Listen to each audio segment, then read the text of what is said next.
13h ci télévision Futurs Médias mbokk yi salaamaaleykum dalee nag jàmm ci jotaayu xibaar yi li ci gën a fës te ñu ne mu ko jukki diwaan bu njaareem foofu itam marché Ndoumbé Diop xam ngeen ne atum 2017 ba tey dañ koo tëj ngir wéyal li nga xam ne moom moo di liggéey wa ginnaaw lakk-lakk ba mu fa amee jamono yi nag ñi nga xam ne ñoom ñuy yëngu ci wàllu njënd ak jaay la ñuy sàkku itam bokk na ñu daal di ubbiwaat boobu lee jàbba ndax itam seen activité mën a wéy ci yile jamono daañu wax itam ci leneen diwaan bu Pire daaray xaali Amar Fall xam ngeen ne ñu ngi ko sanc ci atum 1603 mu nekk itam daara wu njëkk ci tundu Afrique mu mel ni itam ñi mu daal di tàggat ci borom xam-xam fii ci réew bu Sénégal bari na tax na itam daañ ca def aw taxaw seetlu waxtaane boobule daara yeneen itam loo xamante ni bëgg nañ koo sóob ci ndaw réew mi Cheikh Anta Diop ak Sélatiir lañ ci àndal daañu waxtaane ki nga xam ne moom moo di imam Mouhamad Niass moom mooy doon ganu jotaay wile daañu waxtaane li nga xam ne nag moom moo di tolluwaayu jamono rawatina lépp lu ñeel laa ko politique bi fii ci réew bu Sénégal moom itam dina yëkkati ay kàddu jéem ko jébbal askan wu Sénégal daañu waxtaanee leneen itam mbokk yi mu ñoxal wàllu caada xam ngeen ne ni ki démb yem moo ko fukki fan ak juróom-ñett fa nga xam ne nag moom moo di ca diwaan bu France mu mel ni itam foo sànni woon mbatt mu daal di takk rawatina Bercy Youssou Ndour ak ñamu àndal ñu di waa Super Étoile itam bégal nañu bu baax a baax ñi nga xam ne ñoom ñoo di fans yi moo xam ñu bàyyeekoo fii ci réew bu Sénégal ñoo xam itam ñu fekk France wala boog yu bàyyeekoo ci yeneen réew wutali fa nga xam ne nag moom moo di diwaan bu France daañ ci ñëw def ci aw taxaw seetlu temps fort Bercy bi itam daañ ci dikk ak yéen mbokk yi tënk yaa ngoog léegi-léegi ma dikk ñu faram fàccee.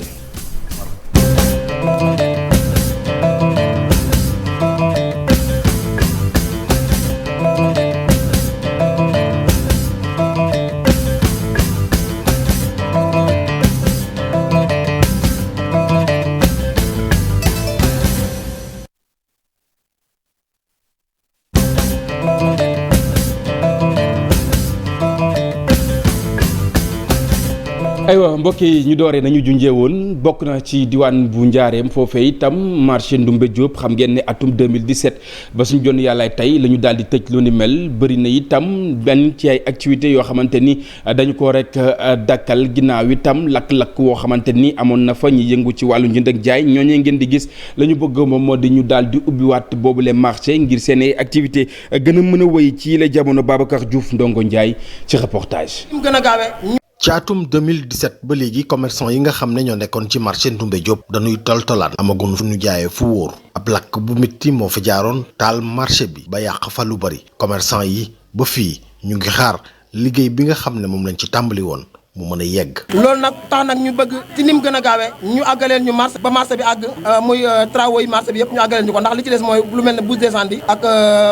assainissement bi ak eau pluviale bi yooyu daal lañ bëgg monsieur le préfet ñu jàpp lañ ci. loolu yi tax ñu yëkkati benn ab doxub ñaxtu jëm ca préfecture bu Diourbel foofu nag wax nañu préfet li leen naqari lépp. ay situation yu jafe am na problème place ak ay table ak ay cantine ak emplacement yoo xam ne commerçant yi mën nañ fa jaayee. loolu mu waral nit ñi dem ba occupé fii Serigne Cheikh Mbacké bi ak route yi nga xam ne ñooy route yi ko wër pour ak di dund ay difficultés yu bare boole ceeg ci biir loolu yëpp ñi nga am ay bor yoo xam ne war nañ ko rembourser ci ay banque ak yu mel ne moom. préfet bi naam gis na ne marché bi liggéey bi yéex na wante xamle na ne li ëpp ci li nga xamante ne moo tax mu yéex ci commerçant yi la jóge woon. marché initial bi la fa waroon nekk jeex na waaye dafa am ay visite yu ñu doon def ànd ko seeni délégué commerçant yéen a ko sàkku ne nañ yokk la capacité d'accueil du marché maanaam nañ doole ay cantine muy benn. waaw mais ak dégloo nañ ànd ak yar ak dégloo. ñaareel ba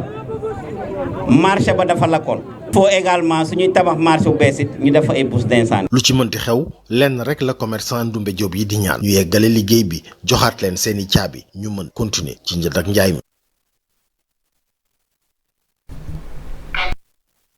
jërëjëf Babacar ginnaaw lu soxal itam wàllu njënd ak njaay xam ngeen ne li nga xam ne moom moo fi amoon ajjuma wi lee nga xam ne itam moom la ñu weesu mu ñeel doxub ñaxtu daanaka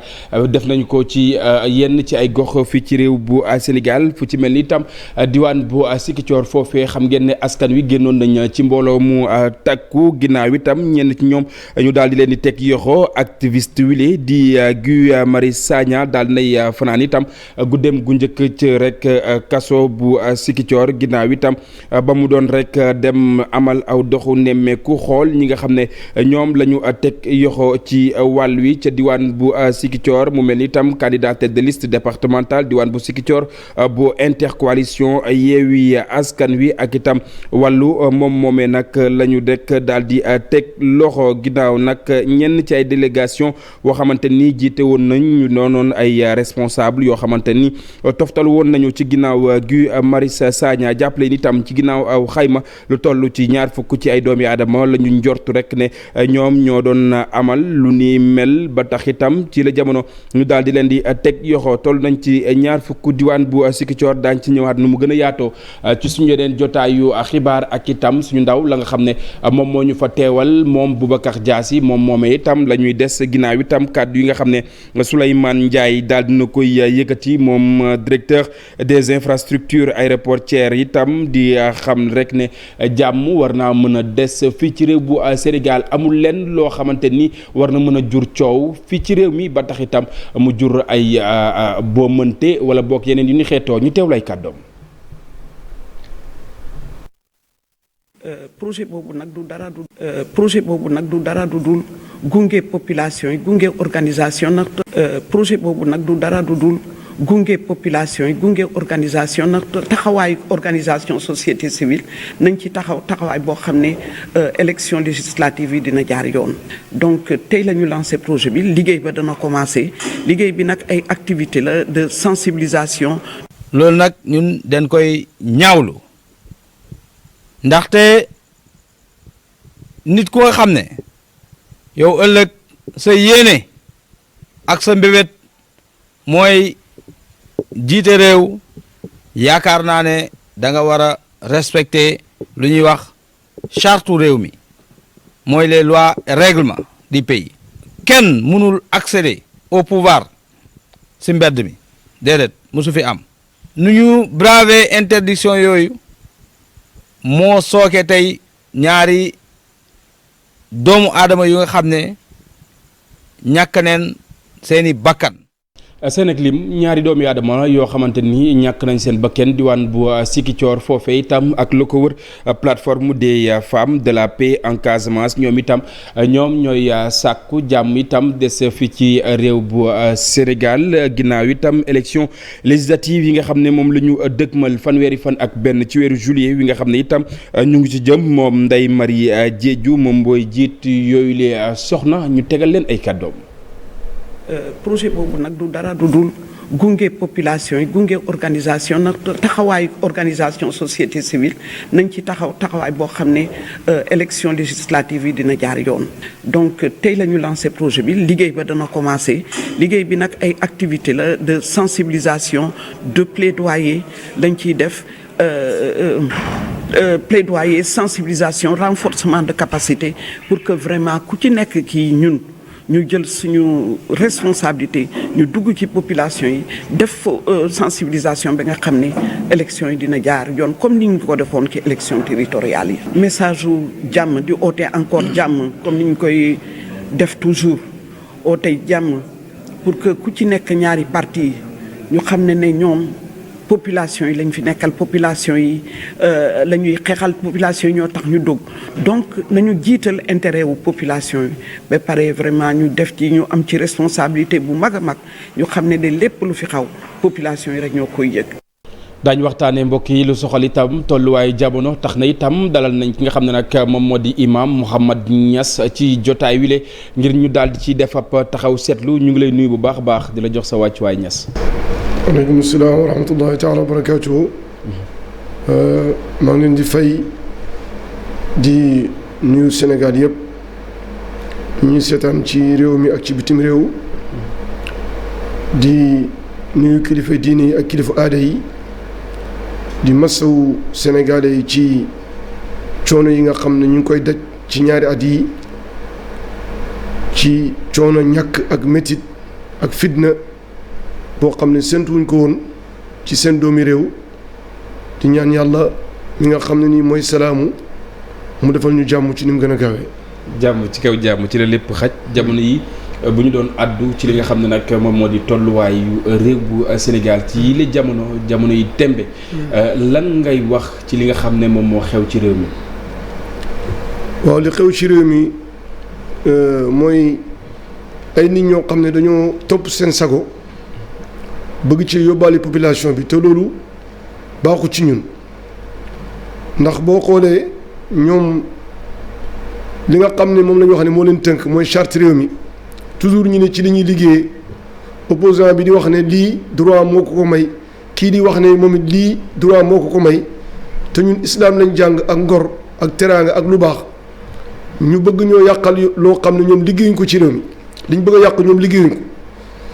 te politiciens yi war na ñoo xam ne Sénégal du ay politiciens kese ñoo fi ne dafa am ñeneen ñu fi ne te duñu ay politiciens ñoo xam ne ñoom it dañu am droit dund ci jàmm nekk ci jàmm te ay Sénégalais la ñoo xam ne nii dañuy fay impôt islam bi nga xam ne nii ci lañ tënku ci ñi ëpp ci Sénégal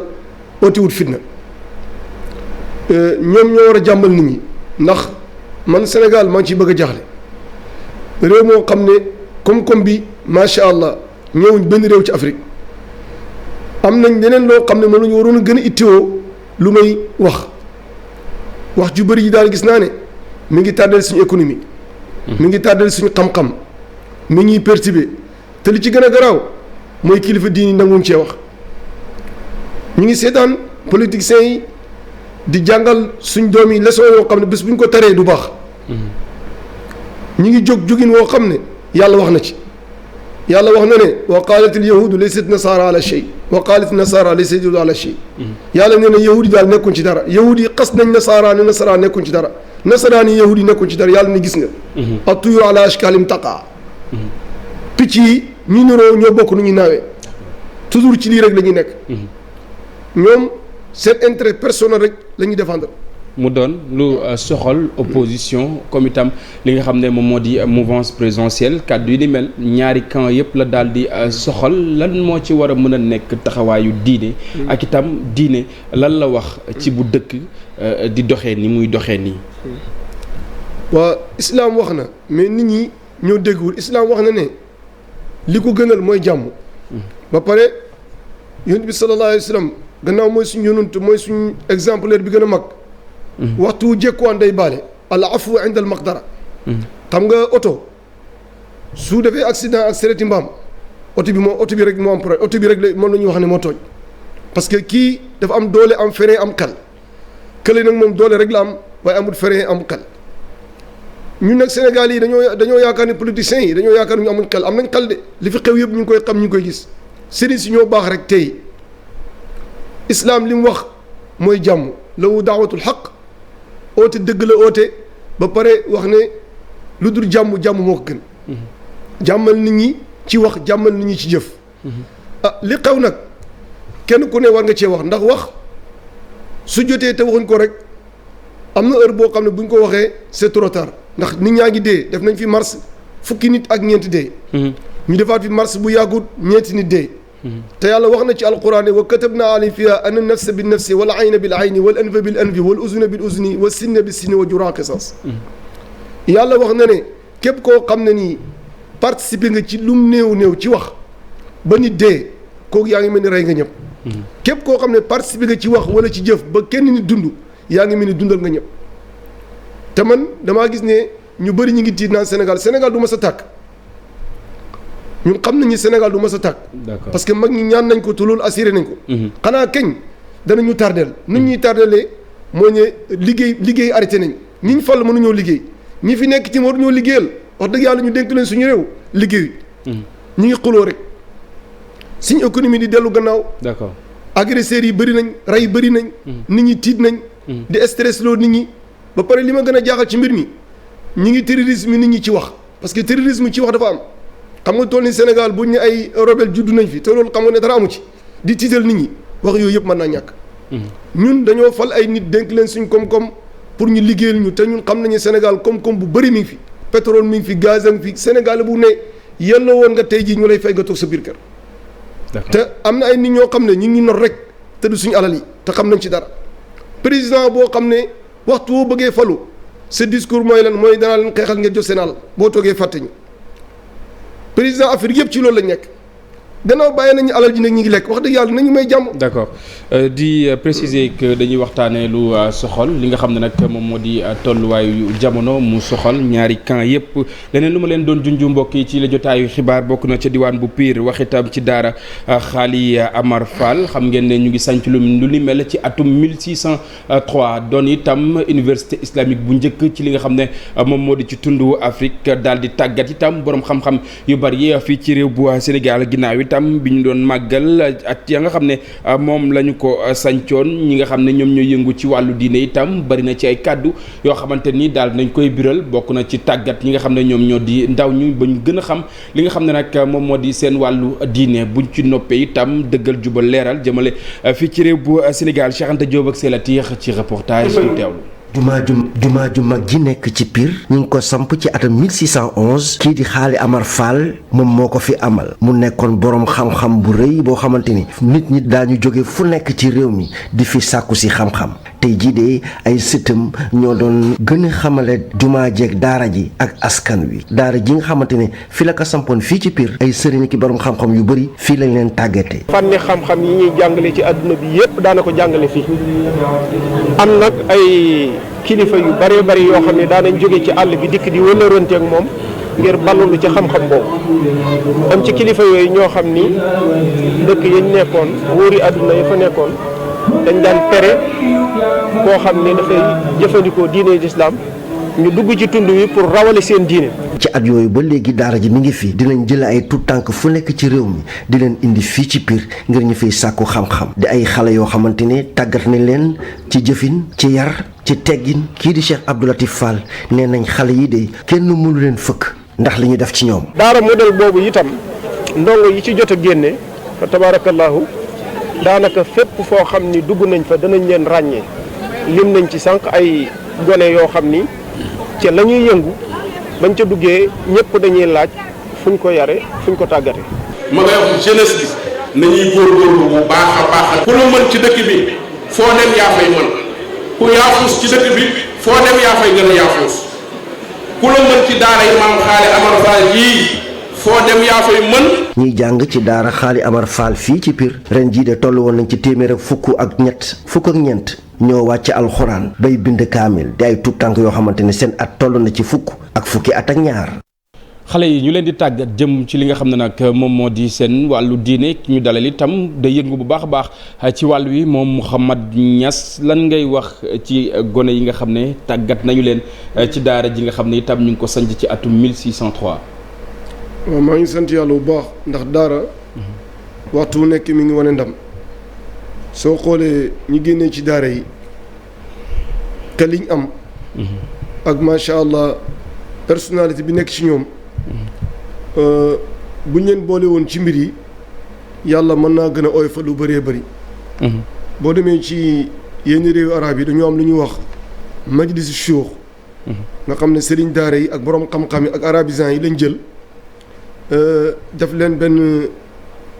association di leen laaj bala ñoo def benn ndogal dañuy indi seen xalaat laaj leen te daara dafa nekk fondation dafa nekk préparation boo xam ne bu ñu ci préparé xale dafay mën a ñaari côté yëpp te gis nañ fii ci Sénégal alhamdulilah macha allah ñi nga xam ne nii ñoo ci ëpp résultat ci daara yi rek lañ génnee maa ngi ci junj Cheikh Mahamadul Mahi bu yàggu ci Soudan nit yi daara la gis nga lim génnee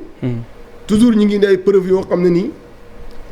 day jaaxal sax ñi nga xam ne nii jàng nañ ci beneen anam bi mais da nga gis ne ñoom solution yi ñuy indi ci réew mi ak ci bitim réew loolu wax dëgg yàlla preuve bu rëy la ne jot na ñu gën a concentré wu ci nit yi daara yi ak doomi daara yi ndax gars yi li leen beneen affaire bi jaral su leen ko daara jaraloon kon yaakaar naa daaru dellu gannaaw tey. d'accord lan ngay wax itam ci yenn ci yoo xamante ni dañ koy faral di nemmeeku fan yi ñu génn am na ci kenn koo xamante ni tudd nañ turam ci wàll wi loo xamante ni dafa am nu mu doon doxalee ak xale yi nga xam ne ñoom ñoo nekk ci daara yi nan nga war a mën a jàpp ne taxawaay boobu lañ war a mën a am ba mooy lu ni mel. waaw mooy ñàkk ndimbal rek. xam nga daara yi dañoo ñàkk ndimbal. dëgg la am nañ ministre boo xam ne fal nañ ko. ci wàllu daara yi. waaye nit su fekkee da nga ko fal da nga koy jàppale innaa lanansuru rusulanaa yàlla nee na ku ma mës a yónni rek danaa la jàppale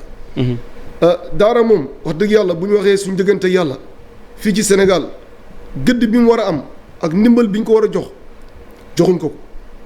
parce que moderniser daara la ñu wax boo xoolee ci boo duggee ci daara yi sax sa yaram dafay daw taalib yi li ñuy sol lekk bi ñuy lekk loolu sax bokk na ci li tax peuple bi gën a mer d'accord moo tax ñi ngi ñaan ñu gën a intéressé wu daara parce que daara mooy alquran rek ci la yàlla wax ne moo barke ñu ñëwaat ci li nga xam ne moom moo di Barham Dey mën nga ci dikkaat ak askan wi waaw Barham Dey macha allah Barham Dey suñu rakk moo ko créé ku jàng sëtu Bañes la moom la ñuy def tey ci Grand Théâtre nga xam ne macha allah dana njukkal Cheikh Mamadou Mahi ci tournée bi mu def Soudan mu ne koo xam ne teg na projet yoo xam ne te doomi daara la teg na ay projet yoo xam ne nii suñ la ko tegaloon fii daanaka fukk projet yoo xam ne nii bu nekk rek mën naa tax xale yi am xëy di liggéey waaye lil asaf bi ma ko indilee dama ne ko yow de def nga lu baax waaye xaw ma tax danañ la jàppale wala duñ la jàppale ndax damaa gis ne fii ci Sénégal même boo amee xam-xam te nekkoo ci niti politique yi wala nangam ak nangam boo amee projet boobu noonu pour mu jàll lu jafe lay nekk. d'accord waaye nag Barham Dey macha allah bis la boo xam ne tey lañ koy amal. mu nekk suñ doom mu nekk suñu rakk suñu xarit nga xam ne macha allah Cheikh Ibrahima ko jàngale am ay diplôme yi nag. di làkk arabe di làkk France di làkk anglais ba pare projet yi mu teg rek doyoon na ñu xam ne doomi daara toujours mi ngi nay ndaw. jërëjëf ñu di la jaajëfal bu baax a baax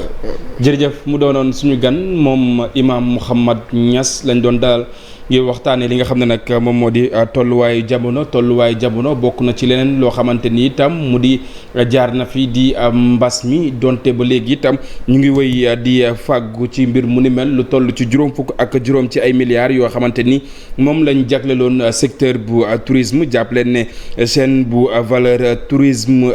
jamono yi nag ñu ngi sàkku lu gën a yées wala bokk lu toll ci 7 milliards ci suñu ay koppar mu ñeel ñi nga xam ne itam ñoom ñoo di membre ya nga xam ne ñoom ñoo ca bootu bokk na rek ci yenn ci ay rëq-rëq yoo xamante ni am na ci wàll wi ñu daal di koy joyanti moom Booli Gueye moom mooy njiit la ñu teewlu ay kàddoom ci micro Abdourahmane Diallo.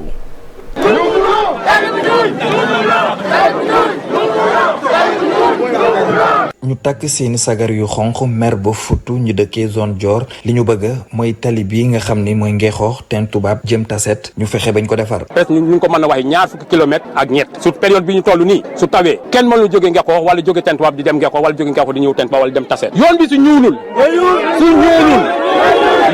ñuulul je dis bien su ñuulul votre sanction lañ def suñu oto yaa ngi nele oto yëpp ay carcasse lañu yàqu nañu. ñu yokk di xamle ni carrière yi nga xam ne ñu ngi seen gox yooyu camion yi amul benn waxtu bi nga xam. ñu jégalu bu baax a baax ci boobule élément du bi nga xam ne moom lañ leen bëggoon a digtal ñàkkul ne bi ñu leen bëggoon a jox bu yembee rek dañ leen ko tegal laataa rek ñuy bural yile jotaayu xibaar ñu wax itam ci leneen loo xamante ni fas yéene leen gunge daal da leen di tàggat bu baax a baax club yu soxna yoo xamante ni dañuy yëngu ci wàllu entrepreneuriat fii ci réew bu Sénégal itam jamono yi nag la ñu bëgg moom moo di lépp lu ñeel wàllu soxna yi gën a amal li nga xam ne moom moo di rôle wi nga xam ne moom la ñu war a mën a jouer bu baax a baax fii ci réew bu Sénégal ñoom di xam ne rek ne daañu def seen kéemtulaay kattan moom Maimouna Aminata Diagne moom mooy njiit la ñu teewlu ay kàddoom ci micro Alhassane Ba ak Amadou Ba. boo tey jii bu ñu xoolee à l'échelle nationale ñëpp ngi bëgg entreprendre mais entrepreneuriat concept la boo xamante ne nii dafa am lu mu laaj dafa laaj jàngat dafa laaj tàggat dafa laaj aussi ngay saytu saa su ne yow ci li nga bëgg am résultat nga liggéey ci bu baax donc ñun loolu moo ñu tax a jóg pour jàppale jigéen ñi dans la mesure de notre possible à l'échelle nationale. boo xool aussi à l'échelle continentale sax la ñuy wax entrepreneuriat en Afrique bari na mais le plus souvent entrepreneurs yi dañu nekk ci secteur informel donc ñun lu ñu bëgg li ñu tax a jóg mooy tout simplement accompagner leen ba ñu xam ne képp ku ci nekk rek boo amee sa yéene bu baax bu rafet pour mën a jàppale sa dëkk pour mën a jàppale sa gox ak suqali ñi nga xamante ne ñoo la wër il faut nga am ci looy jaar mooy jàngat boobu te jàngat boobu tamit ñun on est là et nous tendons la main ñi ngi tàllal loxo ñi nga xamante ne ñoo fi représenté nguur gi jigéen yooyu sax boo xoolee ñoom ñooy suñu cible principale pourquoi parce que tey jii lancé nañu mais avant suñu lancement sax am nañu ay sollicitation ay jigéen yoo xamante ni ñi ngi ci région yi ñi ngi Kaolack ñi ngi Diourbel ak Tambacounda ñu ñuy xaar ñu ñëw. jàppale ne moom moo nekk juróom fukkeel bi yoon muy assemblée générale bu fédération internationale bu jeunesse libérale mu doon loo xamante ni itam ñi bàyyi ko ci tund wi ñu ngi koy rafetlu bu baax a baax mu mel ni daañ leen gën a jëmmal jox leen itam li nga xam ne moom moo di seen ak wàccuwaay ci anam wi nga xam ne moom lañ ko fi defee ñu teewlu moom Victor Sadio Diouf mi nga xam ne biral na ay kàddu. La 50e assemblée générale de l'IFERLI ànd ci ak toutes les partis d'obédience libérale au Sénégal pouvoir comme opposition di remercier aussi IFERLI bi nga xamante mooy organisation de jeunesse mondiale ci ñi nga xamante ñu ñoo bokk idéologie libérale le fait que ñu nangu defee ko Sénégal parce que nag amoon nañ la possibilité defee ko ci yeneen dëkk yu bëri daaw ñu ngi ko defoon yeneen dëkk yi rek ñu ngi ko defee Sénégal loolu li ko waral parce que tout simplement jàmm bi am Sénégal ak leadership bi am Sénégal nekk une référence en Afrique et dans le monde ak suñu stabilité bu ñu am moo tax ñu ne nañ ko ñëw defee Sénégal pays de la teranga ci loolu ñuy wax ne appareil l'IFERLI profité nañ ci loolu parce que IFERLI niveau mondial dafa amoon encore dans les zones li mel ni en Amérique latine en Asie ak yeneen dëkk yi mais en Afrique amaguñu woon organisation boo xam ne c'est propre aux jeunesses libérales africaines ñu profité ci loolu teg en place lu ñu tuddee ALIF di organisation de jeunesse libérale bi nga xam ça concerne uniquement l'Afrique mën naa ne tey ñun ci Afrique de l'Ouest Sénégal ak Côte d'Ivoire ñoo gën a nekk ñi ko porté Côte d'Ivoire en commençant par le RDR le président Abdoulaye moo nekkoon seen parrain ak la plupart des partis d'obédience libérale yi nekk Sénégal ñëpp ci moom la ñu sukkoo ñun tamit ñu ne dañ koy jaajëfal di ko gërëm di ko remercier. aywa mbokk yi ñu àddu ci leneen mu soxal wàllu wér-gu-yaram jàppale ne hôpital Abdoul Cissé Kane bu Agnam xam ngeen ne ca région bu Matam la nekk foofee itam benn at ginnaaw itam bi ñu ko daloo suñu ay ndaw itam doxantu nañu fa def aw taxaw seetlu ci boobule kër docteur waaye jàppale ne nag limuk doomi aadama yi nga xam ne dañu fay faatu moo xam ci anam wa nga xam ne noonu la ñu bëgg muccee daal nay wàññeeku bu baax a baax lu ni mel itam moo xam askan wa wala boog ñu yëngu ci wàllu kër docteur donc loo xamante ni dañu koy rafetlu Ali Bandel ñoo diwaan bu Matam ngir télévision Futur Média. at gannaaw bañ ko ubbee kilifa yi ngànk wàllu wér-gu-yaram ci diwaanu Matam toog nañu di xayma tànk yu njëkk hôpital Abdoul Cissé Kane bu Agnam ci teewaayu directeur bi yore wàllu établissement public de santé yi kilifa yi yore wàllu wér-gu-yaram rafetlu bu baax a baax anam bi ñu nemmeekoo ni faatu gi jigéen ñi ak xale yi doon faatu ca gox boobule wàññeeku bu baax a baax. mooy boo jëlee par exemple jigéen bu war a matu te ñu war ko opérer nga war a def 100 kilomètres wala 67 kilomètres pour mën a am bloc opératoire boo ko mën a opérer tey jii femme boobu 10 minutes lay def jóge këram ñëw ñu opérer ko mu def fi 3 jours génn. boo jëlee dialysé yi par exemple tey jii suñu dialysé dañu doon dem ba Matam yàlla def na ne avec hôpital bi tey jii les dialysés là mën nañ ne am nañu vie. c'est-à-dire bu dee da ngay dialyser 3 fois par semaine boo naree dialyser fi nga xam ne 200 kilomètres ngay def donc il faut nga 2 jours déjà jour bi ngay voyager ak retour bi déjà amatoo vie. alors que tey jii les dialysés yi nga xam ne dañoo dëkk ci zone bi te ñu am chance ñu recruter leen fii mën nga yeewoo sa kër ak nekk ak sa famille yeewoo sa kër ndekki ñëw ñu dialyser la nga ñibbi sa kër. dina ak ay hémodialysés yi nga xamante ni député maire bu Agnam di Farba Ngom indi na njàppandalam ci ñoom. mbooloo association hémodialysée de l'hôpital Abdou Cissé Kane des Agnam ñu ngi sant yàlla di gërëm député maire des Agnam Mouhamadou Farba Ngom ndax jëf bi ma def ba am hôpital bi taxawal ko ñun ñi faju hôpital Abdoul Cissé Kane bu Agnam moom dafa ñëw rek yokkeeku lépp ngir soppi xar kanamu couverture sanitaire bu diwaan bile.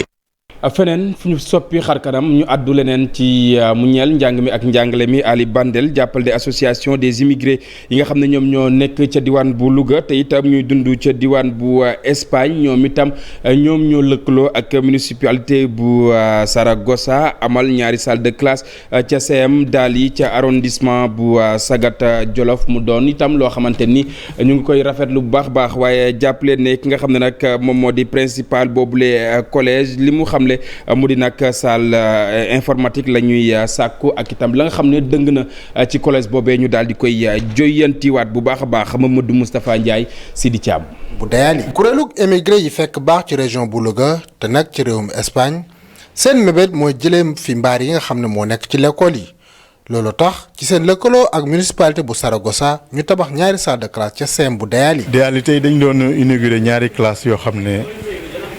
suñu liggéey bi ñu liggéey ak waa mairie bu Saragosse ci seen service boobu ñuy wax coopération al desarrollo bu koy wax coopération au développement moom lañ doon inauguré fi ñaari classe yi nga xam ne moo complété ñaari classe yi ñu fi defaroon daaw. kilifay aada yi rafetlu ko lool. gis nga daaw classe ñoo ko defar ren ñu defar bii. kon nañuy en tant que maire mu am ci mbégte bu baax bu rëy ndaxte affaire bi am na solo. danañu jàppale état bi ci li nga xam ne moo ko waroon def far ñoom ñu def ko. parce que jàng xam-xam dafa am solo dañ koy defar. buñ ko defaree dañ koy dugal ci xel buñ koy dugal ci xel tamit xam-xam la ñuy utiliser ba ñu dugal ko ci xel fii nag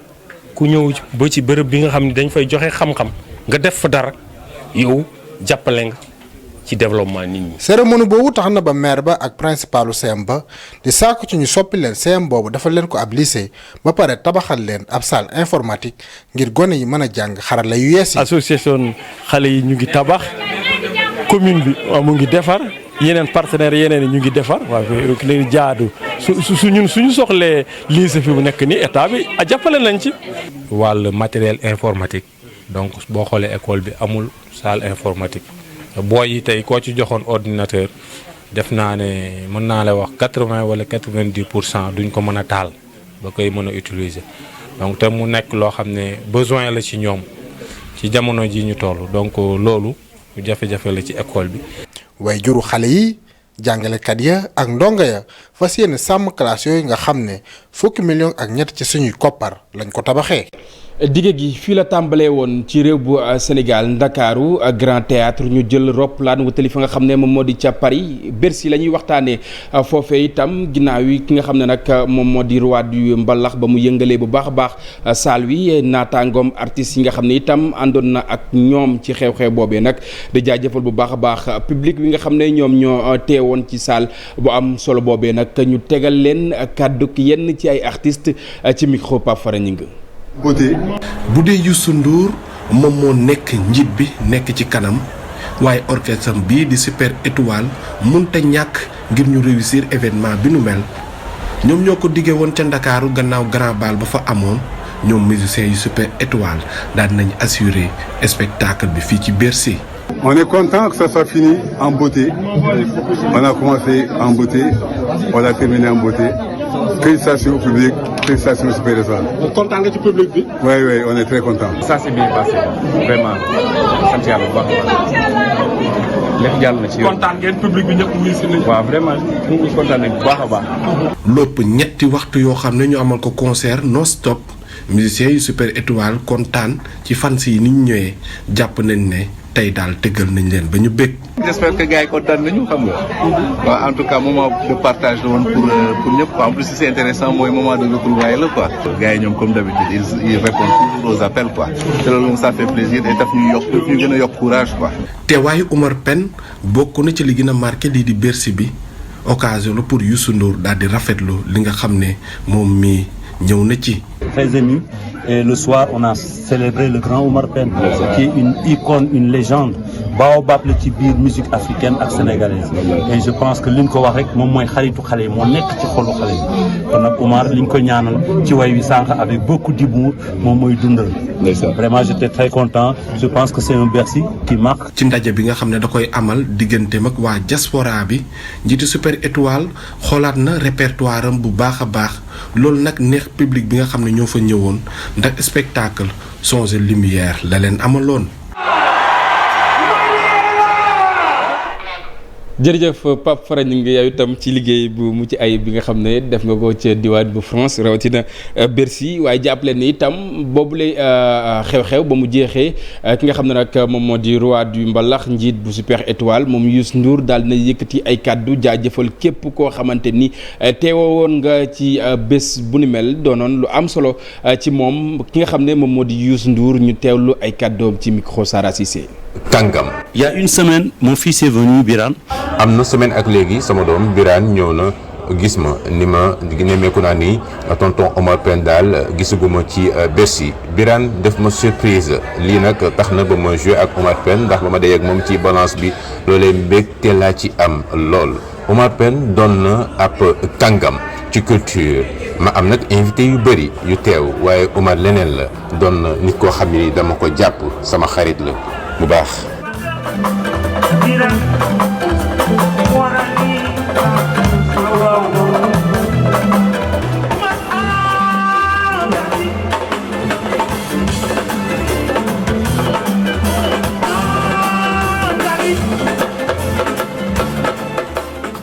doonoon na surprise yi nga xam ne itam bëri na ci askan wi ñoo xamante ni ñu ngi ko doon xaar rawatina itam ñi nga xam ne bëgg nañ lool musique sénégalaise Youssou Ndour itam manqué wul benn yoon ngir daal di ñaax askan wi ci yenn ci ay way yoo xamante ni daal dina koy yëkkati leneen itam loo xamante ni def na ko delloo na njukkal bu baax a baax ñi nga xam ne ñoom ñoo di way takk der yi fii ci réew bu Sénégal gis ngeen itam ba muy dugg ci salle bi li nga xam ne sol na ko mu di tenue woowee nag ñu teewlu yenn réaction ci micro Mamadou Ndiaye ak Alioune Diagne.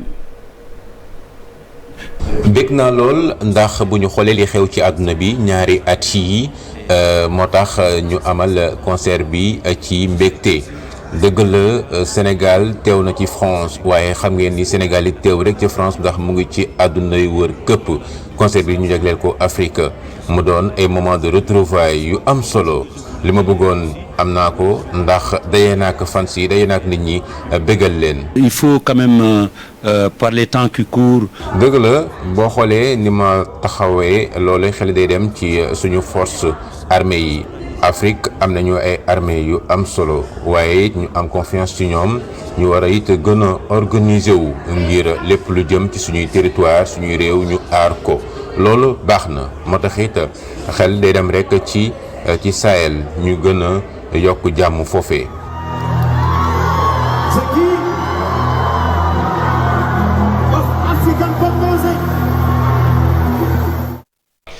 tenue boobee la duggee ca fa nga xam ne moom moo di ca Accor Arena diwaan bu Paris ñi nga xam ne itam ñoom ñoo baal si woon di fans yi mbégte képp dong la ñu am ginnaaw itam ba ñu leen bëggeelee ba noppi ñu teewlu seen ay kàddu. Franchement on est content, superbe soirée. Merci Youssou. Merci Youssou. Ça c'est la première fois que je viens à un concert,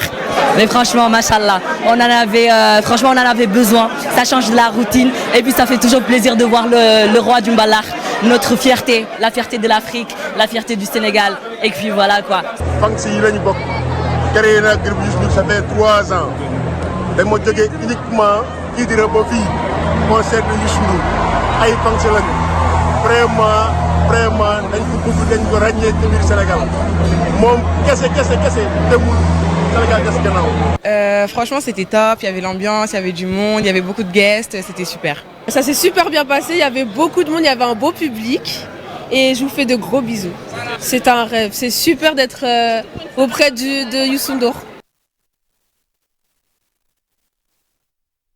Mourou Ndiaye moo taataan seen i ay kaddu jaajëfal itam équipe bu télévision Futur Média wala bokk bu groupe Futur Média bi nga xam ne ñoom ñoo teewoon ca diwaan bu Paris amal itam liggéey bu mucc ayib gis ngeen boobaak léegi li nga xam ne moom moo di waajtaay li amul lenn loo xamante ni daal nañ leen ci rëccee ñu jaare fi itam daal di yëkkati jotaay wi ci fàttali rek ne moom Guy Marius Sagna ma nga rek ñu téye ca commissariat diwaan bu Ziguinchor ginnaaw itam manifestation yi nga xam ne amoon na fa ba mu rek doon dem amal aw doxu nemmeeku ci ñenn ci ñoo xamante ni daal nañ leen di teg yoxo dig daje ak rédaction bu télévision Futur Média 19h30 dinaa fi teewaat jukki leen xibaar yi ci kàllaa mooy Kocc lu mooy loolee itam woy leen di des ak suñu ay programme jaa ngeen jëf mbokk yi ñu yendu jàmm